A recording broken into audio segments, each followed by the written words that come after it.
2023년 5월 1일 오늘의 말씀 시작하겠습니다.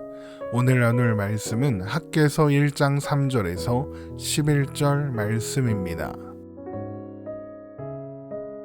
여호와의 말씀이 선지자 학개에게 임하여 이르시되 이 성전이 황폐하였거늘 너희가 이때에 판벽한 집에 거주하는 것이 옳으냐. 그러므로 이제 만군의 여호와가 이같이 말하노니 너희는 너희의 행위를 살필지니라.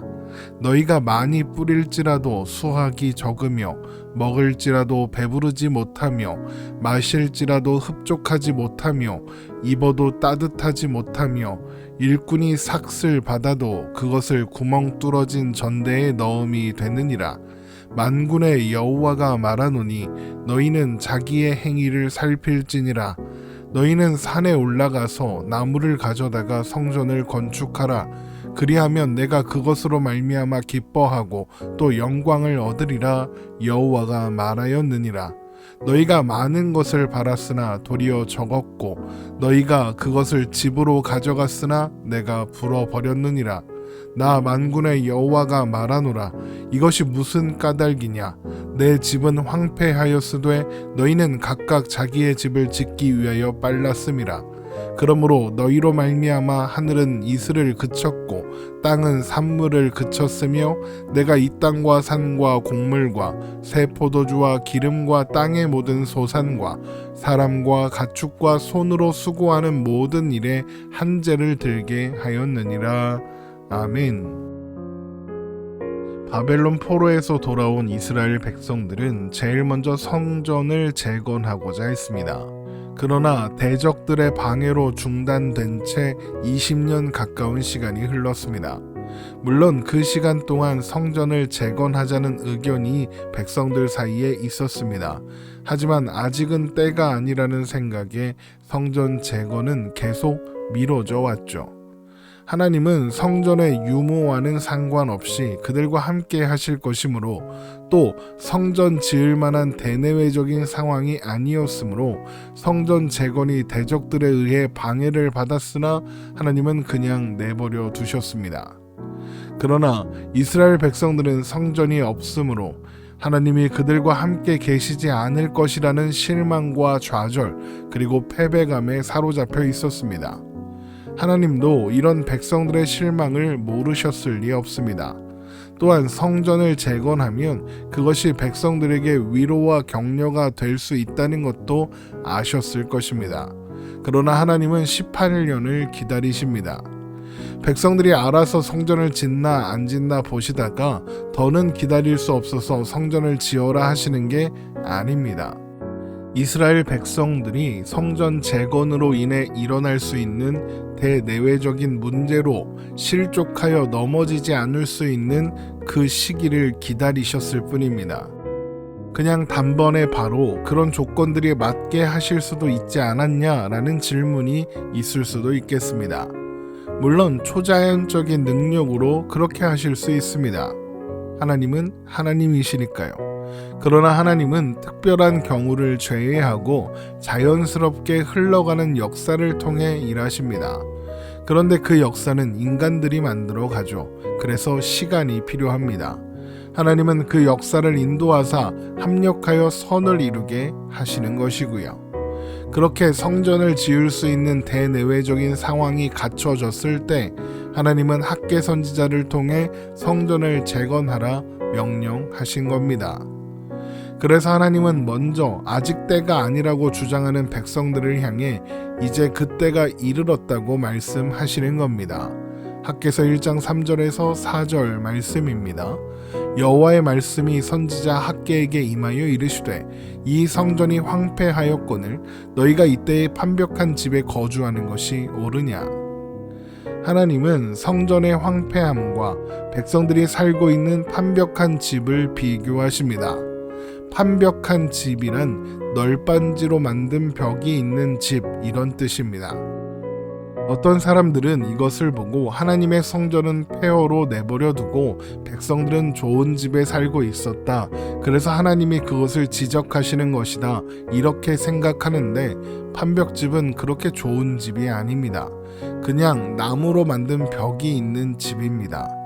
판벽이라는 말도 난방이 필요 없는 공간을 만들 때 사용하는 공법이라고 합니다. 그러니까 우리나라 80년대까지 소위 달동네에 있었던 판잣집들을 생각하면 되는 겁니다. 그러면 하나님은 지금 성전은 황폐하게 두고 너희들만 좋은 집에 사니 좋으냐? 그러시는 거겠습니까? 물론 표현은 그렇게 되어 있지만 판벽집은 벽이 있다 뿐이지 황폐한 성전과 크게 다를 바가 없습니다. 그럼에도 불구하고 하나님께서 이렇게 말씀하시는 건 때가 이르지 않았다고 생각하는 백성들 때문입니다. 그들이 아직 때가 이르지 않았다고 하면서 뭐라고 했겠습니까? 옛 성전을 생각해봐라. 백향목으로 짓고 금으로 발랐었다. 그런데 지금 우리에게 백향목이 있느냐, 금이 있느냐, 쥐뿔 아무것도 없지 않느냐? 우리에게 있는 것이라곤 판벽집 정도를 만들 수 있는 나무들 뿐이다. 이렇게 말했겠죠. 좌절과 절망, 패배감이 가득한 겁니다. 결국 하나님께서 그런 그들에게 이 성전이 황폐하였거늘 너희가 이때의 판벽한 집에 거주하는 것이 옳으냐라고 말씀하시는 것은 백향목은 필요 없다고, 너희들이 사는 판벽집 정도로도 충분하다고 알려주시는 겁니다. 그리고는 이렇게 말씀하십니다. 학개서 1장 5절에서 6절 말씀입니다. 그러므로 이제 만군의 여호와가 이같이 말하노니 너희는 너희의 행위를 살필지니라. 너희가 많이 뿌릴지라도 수확이 적으며 먹을지라도 배부르지 못하며 마실지라도 흡족하지 못하며 입어도 따뜻하지 못하며 일꾼이 삭슬 받아도 그것을 구멍 뚫어진 전대에 넣음이 되느니라. 하나님은 너희의 행위를 살필지라, 그러니까 지난 날들을 생각해 보아라 라고 말씀하십니다. 귀향 후 20년 가까운 세월이 흘렀는데 그동안 아무리 수고해도 수고한 만큼 얻을 수 없지 않았었냐라는 거죠. 이 말씀을 보고 쉽게 떠올릴 수 있는 생각은 아마도 성전을 짓지 않았기 때문이다. 그것이겠죠. 그러면 정말로 하나님은 성전을 짓지 않았기 때문에 수고해도 수고한 만큼 백성들이 얻을 수 없게 하신 걸까요? 아니요, 그렇지 않습니다. 신명기 11장 8절에서 17절 말씀을 보겠습니다. 그러므로 너희는 내가 오늘 너희에게 명하는 모든 명령을 지키라. 그리하면 너희가 강성할 것이요 너희가 건너가 차지할 땅에 들어가서 그것을 차지할 것이며 또 여호와께서 너희 조상들에게 맹세하여 그들과 그들의 후손에게 주리라고 하신 땅 곧 젖과 꿀이 흐르는 땅에서 너희의 날이 장구하리라. 내가 들어가 차지하려 하는 땅은 내가 나온 애굽 땅과 같지 아니하니 거기에서는 너희가 파종한 후에 발로 물대기를 채소밭에 댐과 같이 하였거니와 너희가 건너가서 차지할 땅은 산과 골짜기가 있어서 하늘에서 내리는 비를 흡수하는 땅이요 내 하나님 여호와께서 돌보아 주시는 땅이라. 연초부터 연말까지 내 하나님 여호와의 눈이 항상 그 위에 있느니라. 내가 오늘 너희에게 명하는 내 명령을 너희가 만일 청종하고 너희의 하나님 여호와를 사랑하여 마음을 다하고 뜻을 다하여 섬기면 여호와께서 너희의 땅에 이른비 늦은비를 적당한 때에 내리시리니 너희가 곡식과 포도주와 기름을 얻을 것이요 또 가축을 위하여 들에 풀이 나게 하시리니 내가 먹고 배부를 것이라. 너희는 스스로 삼가라. 두렵건대 마음에 미혹하여 돌이켜 다른 신들을 섬기며 그것에게 절함으로 여호와께서 너희에게 진노하사 하늘을 닫아 비를 내리지 아니하여 땅이 소산을 내지 않게 하심으로 너희가 여호와께서 주신 아름다운 땅에서 속히 멸망할까 하노라. 하나님께서 가나안 입성을 앞둔 이스라엘 백성들에게 하시는 이 말씀을 보면 하나님의 백성들이 하나님이 주신 땅 가나안에서 풍요를 누리는 방법이 무엇인지 알 수 있습니다. 바로 하나님과 함께 하는 겁니다. 하나님만 바라보고 하나님만 사랑하며 하나님만 의지하는 겁니다.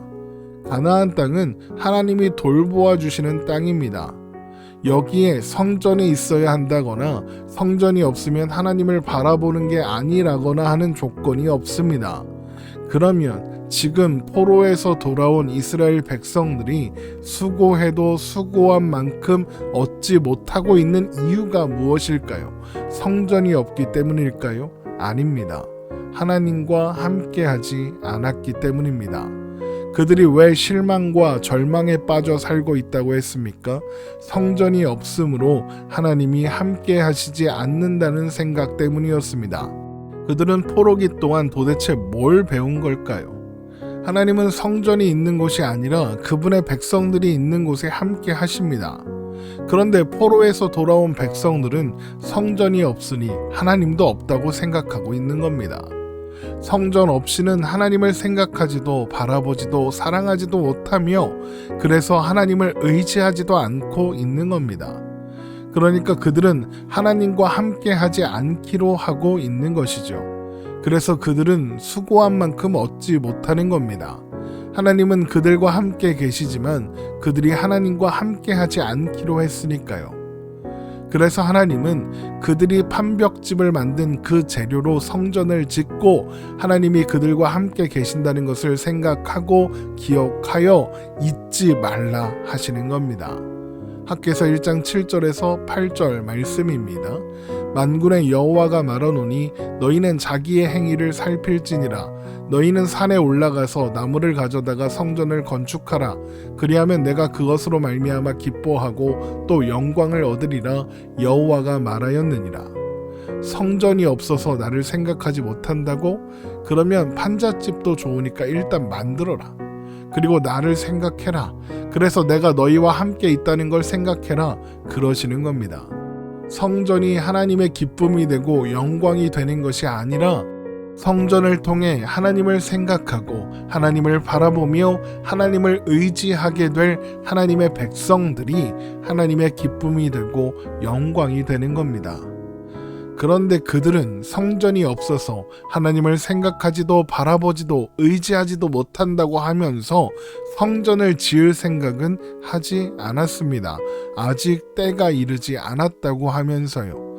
대신 열심히 노력했습니다. 그게 무슨 의미겠습니까? 하나님 없이 내 힘으로 해보겠다고 한 겁니다. 그래서 그들은 수고해도 수고한 만큼 얻을 수가 없었던 것입니다. 학개서 1장 9절입니다. 너희가 많은 것을 바랐으나 도리어 적었고 너희가 그것을 집으로 가져갔으나 내가 불어버렸느니라. 나 만군의 여호와가 말하노라. 이것이 무슨 까닭이냐? 내 집은 황폐하였으되 너희는 각각 자기의 집을 짓기 위하여 빨랐음이라. 그들이 수고해도 수고한 만큼 가져가지 못하는 이유가 무엇이라고요? 내 집은 황폐하였으되 너희는 각각 자기의 집을 짓기 위하여 빨랐음이라입니다. 이건 역시 성전을 짓지 않고 자기들 집만 지어서 하나님이 화났다, 그런 이야기를 하는 것이 아닙니다. 그들은 각각 자기의 집을 짓기 위하여 빨랐습니다. 이것이 무슨 뜻입니까? 내가 내 집을 내 힘으로 짓겠다는 겁니다. 하나님 없이 내 힘으로 해보겠다고 하는 거죠. 그런데 여러분, 하나님의 백성들의 집은 누가 짓는 겁니까? 사람이 자기의 힘으로 짓는 것입니까? 아니죠. 하나님이 지으시는 겁니다. 하나님이 집을 세우시지 않으면 아무리 애를 써도 모두 헛수고에 불과합니다. 시편 127편 1절 말씀입니다. 여호와께서 집을 세우지 아니하시면 세우는 자의 수고가 헛되며 여호와께서 성을 지키지 아니하시면 파수꾼의 깨어 있음이 헛되도다. 하나님을 의지하지 않고 내 힘으로 해내겠다, 내 힘으로 짓겠다, 내 힘으로 할 수 있다, 바로 이것이 문제였던 겁니다. 하나님의 백성들이 하나님의 도우심을 구하지 않고 하나님을 의지하지 않습니다. 그러면 그 결과는 어떻게 되겠습니까? 그들의 수고가 헛될 수밖에 없는 겁니다. 학개서 1장 10절에서 11절 말씀입니다.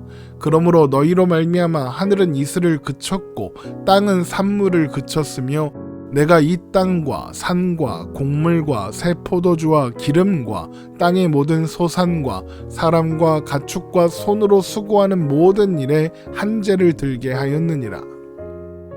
결국 하나님은 지금 이스라엘 백성들이 성전을 짓지 않은 그것을 질책하시는 것이 아니라 성전이 없다고 하나님을 바라보지도 않고 의지하지도 않는 그것을 질책하시는 겁니다.